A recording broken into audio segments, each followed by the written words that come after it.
At least 16,000 people from overseas have volunteered to fight in Ukraine against Russia's deadly onslaught, and some have already started arriving, the country's president has said.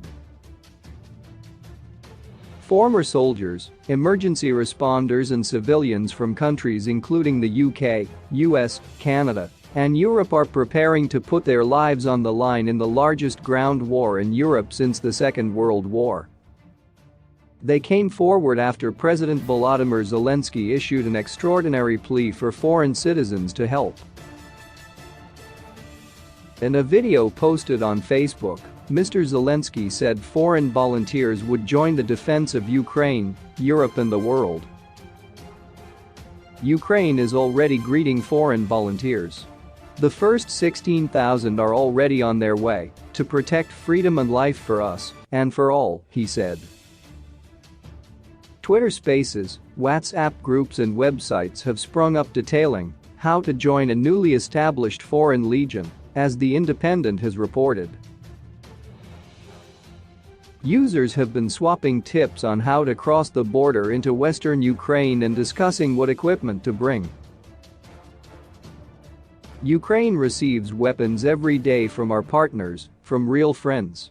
Every day we receive more and more powerful weapons, Mr. Zelensky said, adding, "We have nothing to lose but our own freedom."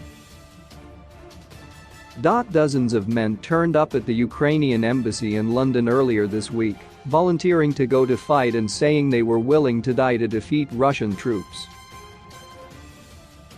One, Leon Dawson, told Sky News, "We don't want to die. We're obviously scared. But if we're scared, we can imagine how the innocent women and children feel. I can't sit here and just let that happen. In years to come, I think a lot of young men in our position will regret not being involved and not helping." And around 100 people from Scotland have signed up to fight, according to officials at the Ukrainian consulate in Edinburgh. Their entry into Ukraine will be simplified to the maximum extent possible, Mr. Kuleba said.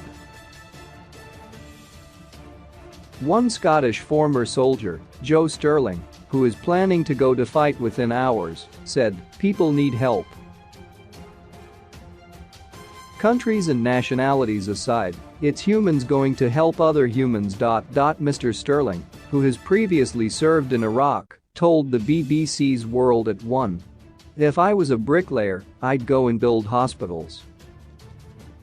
If I was a doctor, I'd go out and give people first aid. It just happens my trade is soldier, so I'm going out to fight." Mr. Zelensky has temporarily lifted the requirement for entry visas for foreigners willing to join up.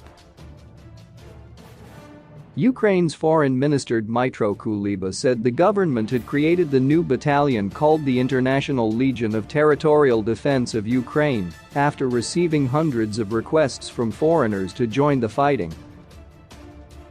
He urged citizens to sign up at Ukrainian embassies in their home countries. UK Foreign Secretary Liz Truss has said she would absolutely support British nationals who went to help fight the invasion, but Defence Secretary Ben Wallace urged Britons not to go. Labour has also advised Britons against fighting in Ukraine. Like this.